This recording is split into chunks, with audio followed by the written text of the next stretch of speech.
Right, good morning, Year 7. What we're going to be doing today is we're going to be starting a new topic.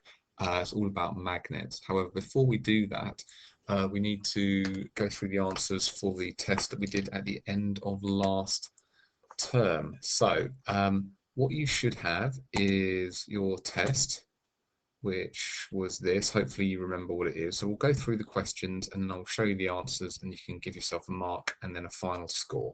Okay, so the first question is, the diagram below shows George using his laptop. Light from the lamp is reflected by the laptop screen. On the diagram, draw a ray to show how George sees the light from the lamp reflected onto the laptop screen. So what you should have drawn was something that looks like this. So a continuous straight line from the lamp to the screen and from the screen to George's eye. So down, bouncing off the screen into his eyes, because the source of light comes from there and there. The angle of incidence approximately equal to the angle of reflection, so that's the second mark. You see there, those two angles between this dotted line here are about equal, and the arrows in the correct direction on the incident ray. So basically the arrows need to show that the beam of light is coming from the light, bouncing off it and going into George's eyes. Okay, and that was worth 3 marks. Okay, that first question was worth 3 marks. It does say draw the arrows. With the laptop screen in the position shown in part 1A, George sees an image of the lamp on the screen. George tilts the screen forward as shown below. So there it was there. Now he's tilted it forward there. When the screen is tilted forward, it's easy for George to see the words on the screen. What happens to the reflected ray of light when the screen is tilted? So the reflected ray or the image misses George's eyes. Okay, you could say the ray of light is reflected at a different angle. It moves down. The lamp is not shining in his eyes, though, is insufficient because it never was anyway, not directly. Do not accept responses referred to scattering. Okay, so basically, reflected ray misses George's eyes because if you actually look at the diagram, it goes down like this, but then it goes off, and if you just follow that, it would sort of go off somewhere above his head. It misses his eyes, so he doesn't get the light reflected into his eyes. George listens to music on his headphones. Complete the sentence below using the words from the box. The useful energy change in the headphones is from, it was electrical into sound. Okay, and that was only worth 1 mark. You need to get both to get that 1 mark. So there was a total of 5 for that question. There was a 3 for the first one. This was 4, and then getting those 2, that would get you 5. So give yourself a mark out of 5 for that one, please. So question 2, Sunita puts a pair of special glasses as shown below. The glasses have coloured filters in them. Okay, so you've got one which has a green filter and one which has a red filter. Sunita looks at a lamp through the green filter. The lamp gives out white light but appears to be green. Explain how this is possible. Okay, so the answer to this one, if we just go down, white light is a mixture of colours, or you could have said white light contains green light. So therefore the green light passes through. Or you could have said all the other colours are filtered out. Okay, any of those would be fine. But that was worth 2 marks. Sunita looks at a red lamp. What colour will the lamp appear to Sunita if she looks at it through a red filter? Explain your answer. Now, you actually only get the mark here for your explanation. So if you get it right, but don't put your explanation, I'm afraid you don't get any marks. So, B, it will look red because the red light passes through the filter. Okay, now the next one, what colour will the lamp appear to Sunita as she looks at it through the green filter? And then once again, explain your answer. Now for this one, you do get a mark for choosing the right answer and explaining why. So let's have a look. Okay, it would appear black, or she cannot see it because the red light will not pass through a green filter. Or you could say the green filter absorbs red light. Okay, so that question was also worth 5. So please give yourself a mark out of 5 for that. Question 3. When light travels from air to glass, it changes direction. What is the name of this effect? So hopefully some of you remembered. It is refraction or refracting. The diagram below shows 3 rays of light, A, B, and C, striking a glass block. The paths of A and B have been drawn. Continue ray C to show its path through the block and out the other side. Use a ruler. So it was worth 2 marks. What you should have drawn was something that looked like this. It goes down like that and like that. Now it needs to be at a steeper angle than the other ones, okay? But that's what you should have got. That's 1 mark, that's 2 mark. Okay? Right, so question C. The diagram below shows 3 rays of light, D, E, and F, from a torch placed underwater. The path of ray E is shown as it leaves the water and enters the air. Continue the path of D and F as they pass through the air. Right, so there's D, what would that do? And there's F, what would that do? So 2 marks are available here. So you would have drawn something that looked like this. D would have gone straight up. Because it all hits the air at the same time, it goes straight. F would have gone at this angle. Okay, so you can see there, it needs to bend slightly away, slightly to the right. Okay, and that would get you your mark. Okay, so 2 marks available there. So once again, please give yourself a mark out of 5. Now, the next one, question 4. The human eye detects red light, blue light, and green light. A combination of red, green, and blue light is seen as white. We see other colours when different combinations of red, blue, and green enter the eye. This is a table. This is shown in the table. So if there's no light, we see black, red. That's all we see is red. If blue light comes in, we see blue. If green light comes in, we see green. If we see red and blue light going in, we see magenta, and then so on and so on and so on. Some magenta paint is illuminated by a combination of red, green, and blue light. Explain why the paint appears magenta. Okay, now this is a little tricky, but let's have a look. So, it absorbs the green light, or you could say the green light is not reflected. It scatters red and blue light. So you could say it reflects red and blue light. That would get you the mark. The eye only gets red and blue light. It reflects only red and blue light. It absorbs the green. Okay, so 2 marks. You need to say the green is not reflected or is absorbed, but the red and blue light is reflected. That's why we see magenta, because if you again look at the question, magenta is a combination of red and blue. Okay, so B, a mixture of cyan paint and yellow paint appears green in a combination of red plus blue plus green light. Explain what happens to 1 mark, the red light, 2 marks, the blue light, 3 marks, the green light. Okay, so let's have a look. Right, the red light, it is absorbed by the cyan paint. Okay, absorbed by the cyan paint, because remember, cyan will give off green, green and blue, but will absorb the red, so it's absorbed. It is part 2. Let's go to the question. Blue light, right? So it is absorbed by yellow paint. Remember, yellow is a combination of green and red. And then this one, it is scattered or reflected by both paints. That's why it appears green. Okay. C, most colours of paint can be obtained by mixing different combinations of cyan, magenta, and yellow paints. What combination of these paints makes blue? Right, so think, how would we get blue from these colours? To almost work backwards. So if we have cyan and magenta, doesn't matter which we're in, those are both made from blues. If you mix them, you'll get blue. And then, next question, how would you get red paint? So there's a mark there.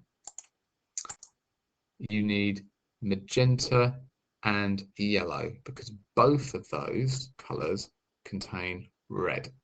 Okay, so there were 7 marks available there, so give yourself a mark out of 7, please. Okay, question 5. Two cyclists are riding along a dark road at night. One is wearing black clothes and the other is wearing light coloured clothes. A car driving behind the two cyclists. Light from the car's headlamp shines onto the cyclist. What happens to the light when it reaches the light coloured clothes? Okay, so one mark here, and it is reflected. It bounces off or is scattered. Any of those gets you the mark. For question B, on the drawing above, draw a ray of light to show how light from the headlamp reaches the driver so that you can see the cyclist in the light coloured clothes. Draw arrows to show the direction of the light. So what you should have drawn, it says one mark for ray from the headlamp to the light coloured clothes, and then from the driver's, and then from them to the driver's eyes. So what that means is a light coming from a beam of light hitting there with an arrow going in that direction, hitting the back of the light coloured clothes and then back into the driver's eyes. So like this, one line there hitting the driver and another back into the driver's eyes, and it must be drawn with a straight line, otherwise it's wrong. Okay.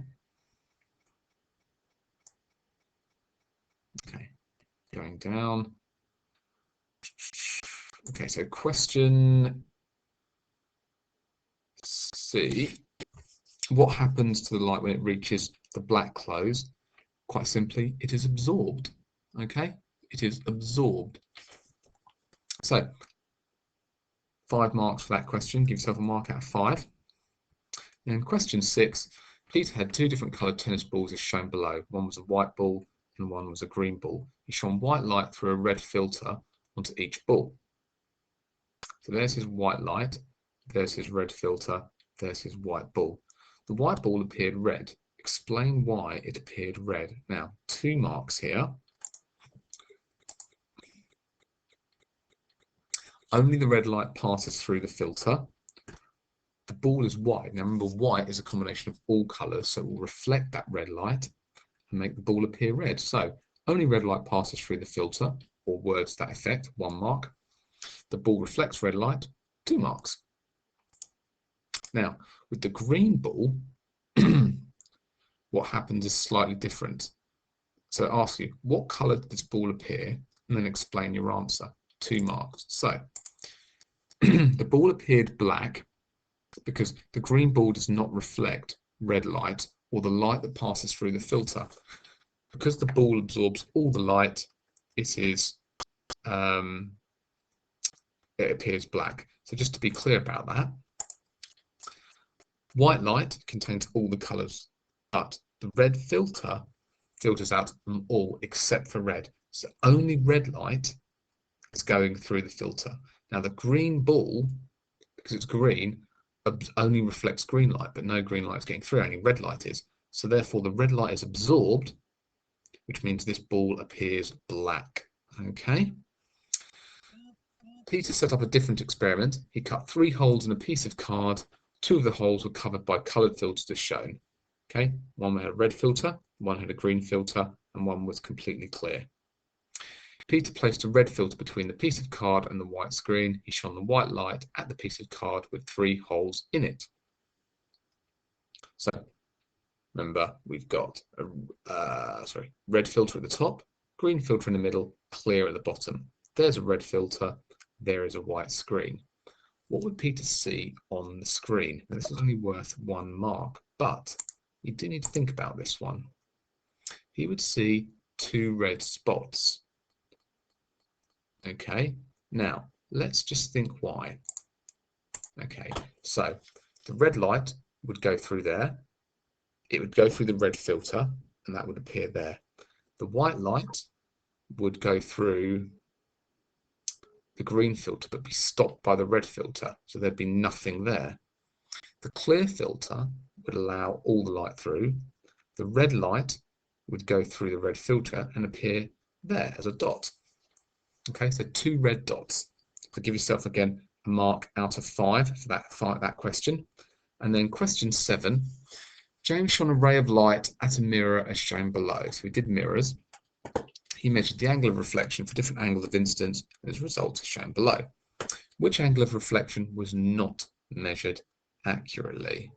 Okay, it would be this one, 65. And if we just go to the answers, 65, because it is a different angle from the angle of incidence, and they should all be the same. Okay, question B. Change up a different experiment as shown below. So you've got an incident ray going into a glass block like this. You've got the angle of incidence and the angle of refraction. He measured the angle of refraction from different angles of incidence. His results are shown below. So look, there's the angle of incidence. There's the angle of refraction. Use the graph to answer the questions below.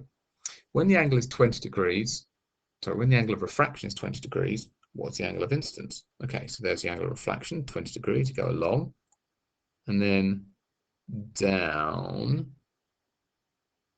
So it would be, you need to read it off the graph, and it would be anything from between 30, 32 is acceptable.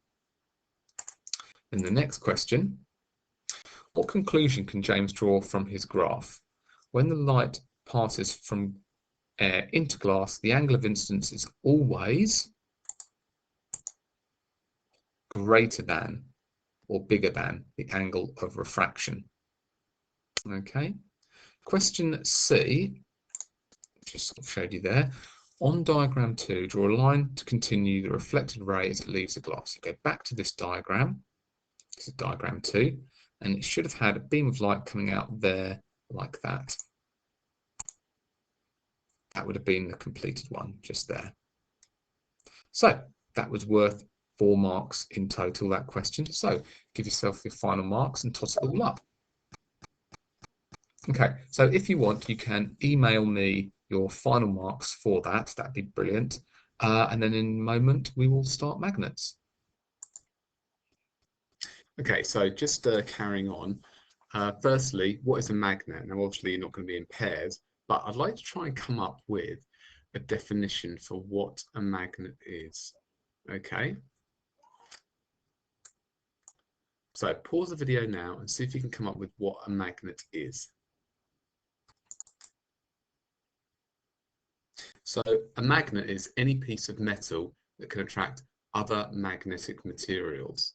So a magnetic material has to be attracted to something which obviously is a magnet. So first task I'd like to do is write down things that you know about magnets. Okay, so there's 2 things, but I'd like to try and come up with more if you know. So anything you think you know about magnets. So once again, pause the tape and just bullet point what you know. Okay. Okay, now magnets are used in a whole variety of different places. For example, they can be used in a junkyard to separate materials which are magnetic, like iron and steel, from those which aren't, like plastic or aluminium. Magnetic resonance, if you go to a hospital and you need to have a brain scan, it uses magnets to be able to see inside your brain. And even the Earth is a giant magnet, okay? It has a magnetic field around it, and all the liquid iron and nickel, which are magnetic materials sloshing around inside the Earth, create a magnetic field, which is really important in keeping us alive. And some animals use this magnetic field to navigate. Okay, so this part is really important, is what is the law of attraction for magnets? So what I would like to do is draw out something similar to this in your book and try and explain what is going on here. So very quickly pause the tape and draw out these magnets. Now magnets have a north and a south pole. What do you think these arrows are showing? So basically, if you put the south pole of a magnet next to the south pole of another magnet, they push away from each other. The word you need is repel. So can you please write that in next to this diagram? They repel. Now, if you put north and a north pole next to each other, they do exactly the same thing. They repel.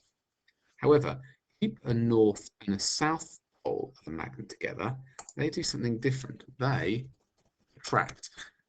And if you actually, say for example, go to your fridge and take a magnet off, you can actually see this happens. If you've got two magnets, you can try and push them against each other. You should actually feel them repelling against each other. So if you want, go and give that a quick try now. So one of the things you need to know is what happens when you make a magnet. Because if you think of materials which are magnetic, like iron or nickel, they're not magnetic unless you put a magnet next to them. So why do things become magnets? Why do metals become magnetic? Okay, and that's what we're going to explore today. So, for example, the steel bar here is not a magnet, okay? And so if we put it next to something which is magnetic, like iron, then what happens is nothing, okay? They don't pick up these little bits of iron, okay? Because at the moment, this isn't a magnet. However,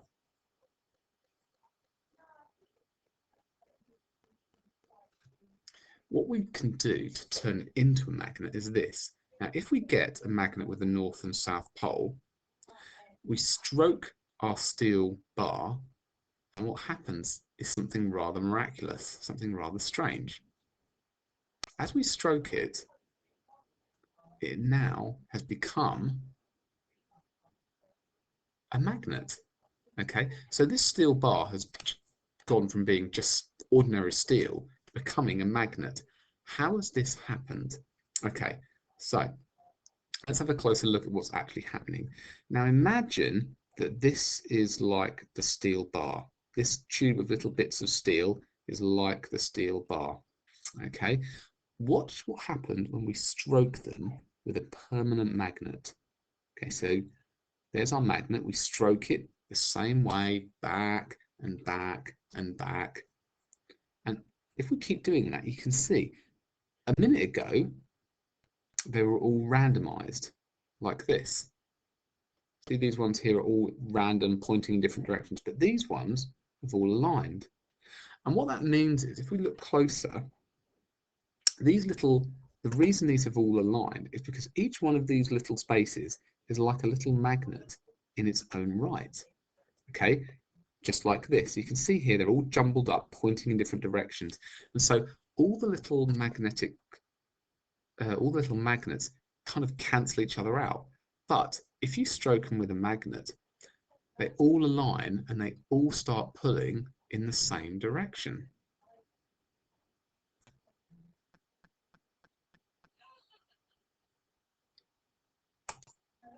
Like this. Until now they're all pulling in the same direction, we now have a magnet. So what I would like you to do is draw this in your book, okay? So what we do is we call these little areas of magnetism magnetic domains, okay? And what happens is in a piece of iron or a piece of steel, they're all random, okay? They're all pointing in different directions, you can see that. But when you stroke them with a magnet, they all line up pointing in the same direction, and that creates a magnetic field that makes this into a magnet. So pause the video now and draw what happens when you stroke a piece of iron with a magnet. Now this next trick you can try at home if you have a fridge magnet and an iron nail. What you can do is you can get a fridge magnet and stroke it with an iron nail repeatedly in the same direction. So you get an iron nail and you stroke the fridge magnet repeatedly in the same direction. Don't go back and forwards, always the same direction. It should turn into a magnet. Then what you can do is you demagnetize it by doing this. If you keep smashing it against a hard surface like the concrete outside, all the magnetic areas become jumbled up again, they become randomized, and it will lose its magnetism. So if you have a magnet and an iron nail, we can try this at home. You can do this now. Now, one of the other things you need to know, and I'm going to get you to draw this in just a moment, is that magnets have an area around them. So basically, they don't have to be touching in order for them to be attracted or repelled. Okay, so you're going to need to draw this in. Now, there's an area around a magnet called a magnetic field. And if anything magnetic comes within this area, this magnetic field, And what happens is it'll be attracted to the magnet. So I'm just going to show you what this magnetic field looks like, and I'll need you to copy this into your book. Okay, so this is the image that you need to draw into your book. So as you can see, there is an area around your magnet, and you'll notice that it always flows from north round to the south. Okay, and the arrows show the direction it flows. So magnetic field is attracted to a south pole. So you see a north pole is attracted to a south pole. Now, if there's not another magnet there, it's attracted to its own south pole. So it goes like this. So a magnetic field, an area where something can be magnetized, is like this. It flows from north to south, around like that. So what I would like you to do is draw this into your book and just explain very quickly, just one sentence, that a magnetic field is the area around a magnet where a magnetic material can experience a force. Okay? Right, and then your final task is just to see what you picked up today and if you can apply what you've learned.